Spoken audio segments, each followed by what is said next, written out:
So the last movie for today is Donnie Darko from 2001, which is about a troubled teenager who is plagued by visions of a man in a large rabbit suit who manipulates him to commit a series of crimes after he's narrowly escaped a bizarre accident.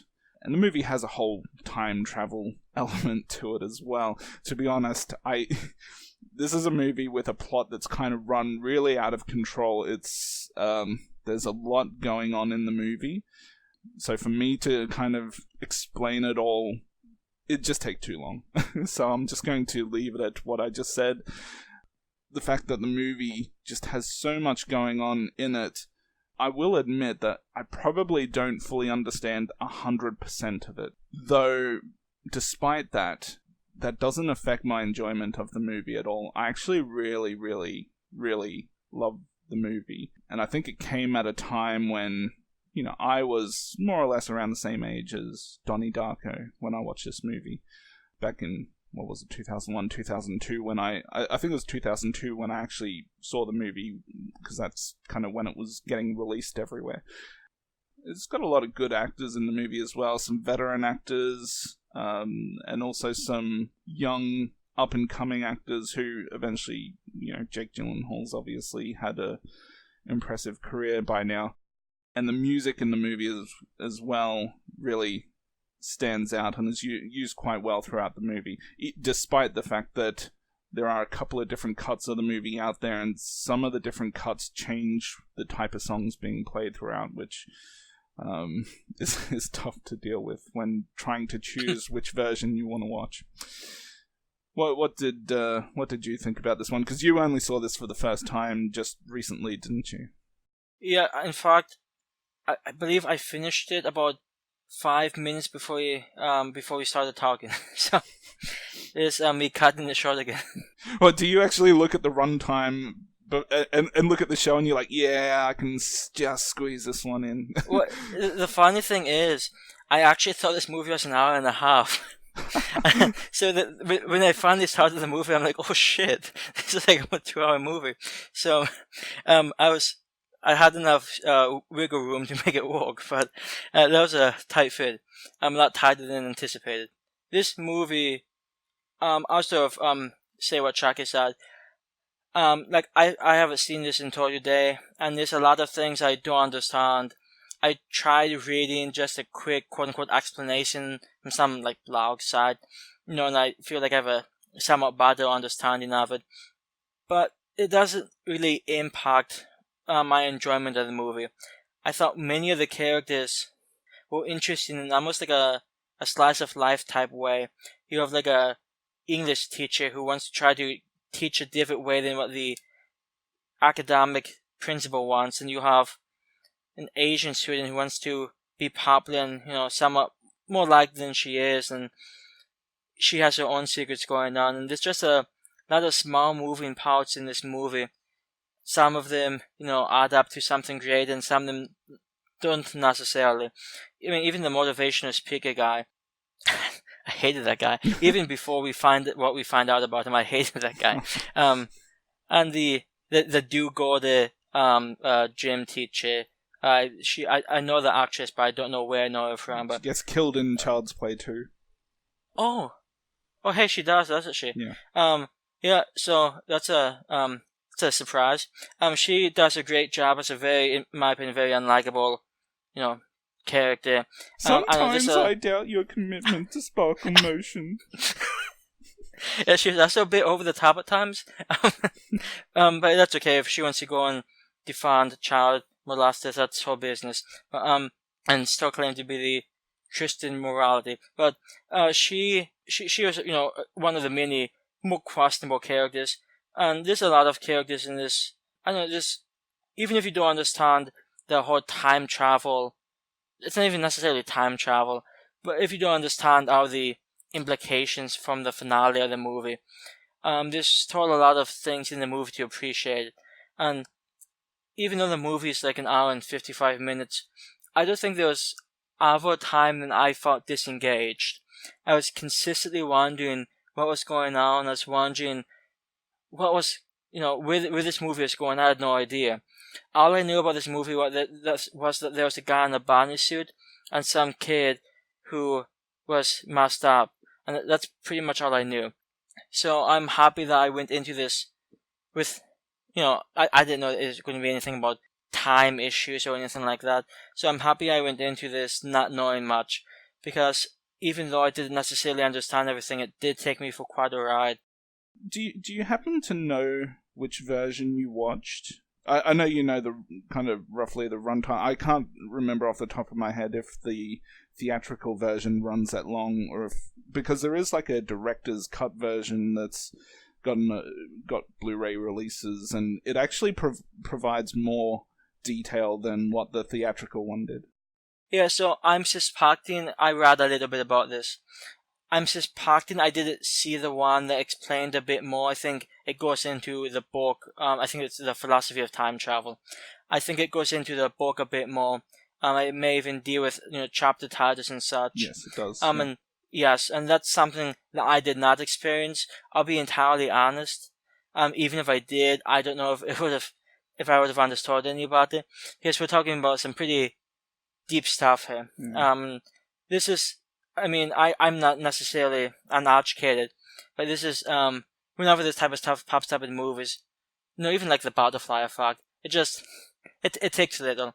So I didn't see that voice, and I'd definitely be interested in seeing that voice in the future, because anything that can shine a little more light on what's going on, I'll be okay with.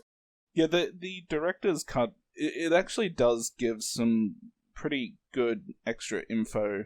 It does, I'm not going to say it clears everything up, but it does make it a little easier to understand certain parts of the movie. And to be honest, I wouldn't be surprised if the director himself doesn't entirely know what's going on either. I know there's a lot of people out there who think they can fully 100% explain everything, but I don't know if the director has come out and explained every single part, but unless he has, I'm not convinced that anyone out there fully understands it, and they're just kind of giving their best guess.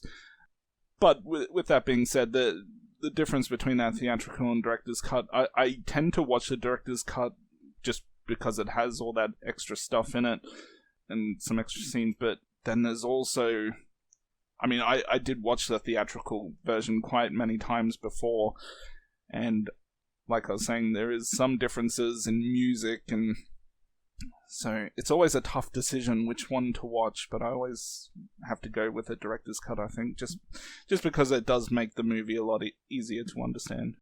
Yeah, what I found interesting when I was reading about this movie afterwards is that many people say the old woman, who's the woman who wrote the book, whose name I can't remember right now, that she is almost a pivotal character, which is, watching, the movie I watched, the version I watched, it's not really made clear whatsoever, so as soon as I read, I'm like, what did I miss?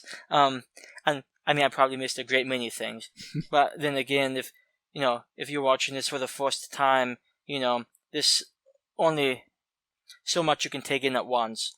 So I'd be surprised if anybody watched this part of the theatrical version and got out of it what people do watching the director's cut. But yeah, this is a movie that has just also a lot of great individual standout scenes. You can really look anywhere throughout the movie. I could just pull out one when Patrick Swayze's character has that event at the school, and Donnie's having that back and forth with him, and eventually calls him the fucking Antichrist. And I definitely enjoyed this. Yeah, because I remember back in my high school days going to all of these really shitty pop rally type things, and yeah, I enjoy the attitude. Yeah, I think anyone who's been to high school from at least from the mid-90s to, I don't know, the last 10, 15 years, that they'll really relate well to the atmosphere of the school itself, or all those scenes. I guess another thing I'd just like to point out is the dad in the movie. There's the one scene where Donnie's in trouble and he's at the principal's office, and that one lady's like, "He told me to insert the what was it? Something into my anus. And the father's just trying to stop himself. he's just kind of laughing as he leaves the office, and he's trying not to laugh. Yeah, it's the same thing near the beginning. There's like a dinner sequence when the older brother, the older sister and brother just going back and forth with this commonplace vulgarity that teenagers use, and the father is really going out of his way to stop it. And I know there's so many fun scenes in this. What's a fuck ass? I can see the mother was losing control, but that's okay. Yeah, that does make me think it may be worth just quickly mentioning. There is a sequel, which is definitely has been disavowed by everyone, basically. Yeah, the main character of that is that little girl.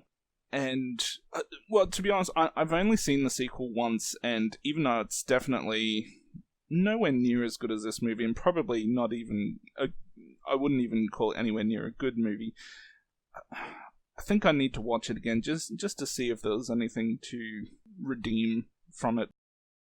I do think this change to this movie comes from the characters, because of course, the plot keeps you wondering what's going on. But, all these characters, who just really, they really focus your attention. Like, there's all these, small little things going on. Like that one girl's, stepfather, who may be, looking for them, to potentially harm them. And there's all these, I even like that one, I think it was a science teacher, who gave, Donnie the, time travel, a book about potentially, time travel. So I think the characters really make this movie work well, and it helps that I don't think there was a disappointing actor here, at least anybody disappointed me. I was pretty happy with pretty much all of them, which doesn't happen all that often with movies. Yeah. I swear, I didn't even realize Seth Rogen was in the movie until I had rewatched back maybe 5 years ago, and that's after I probably watched the movie more than 10 times by now. Yeah, when I saw him, I'm like, is that Seth Rogen? And I'm always happy when I see a completely random face in a movie I'm watching. It just makes me feel just a little bad about myself. And he also enjoys seeing some boobs. That is true. His character here's a bit of a dick, but that's okay. It's Seth Rogen, so no, I don't know. It's, even the small characters like that definitely make the movie all the more worth watching. I also I did like the talent show scene, how they were sort of showing the talent show and juxtaposing that with the guy about to set the house on fire, going back and forth, and as the house erupts into flames, the crowd's applauding the talent show, and I thought it was really beautifully done. Which could probably be sad for a lot of the movie, to be honest. I think they pretty much knew what they were going for with this movie, and I think they knocked it out of the park. Yeah, so Donnie Darko is really awesome movie. As I was saying, I don't fully understand 100% every single nook and cranny detail of it, but I still really love it.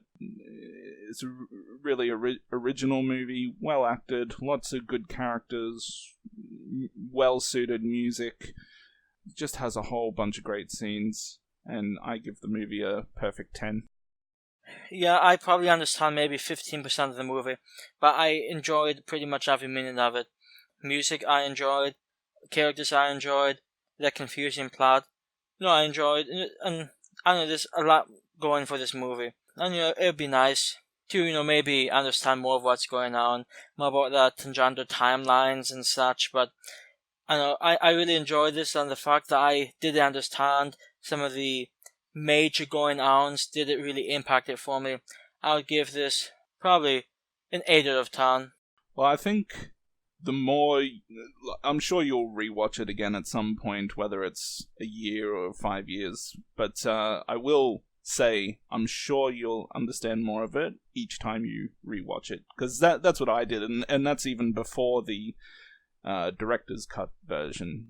Every single time, and that was back when the internet wasn't anywhere near as big as it is now. So I wouldn't normally just run to the internet to, see what people explain something in a movie. YouTube wasn't around back then. So, yeah, I think the more you watch a movie, you'll pick up on some even smaller details that you would have missed the first time.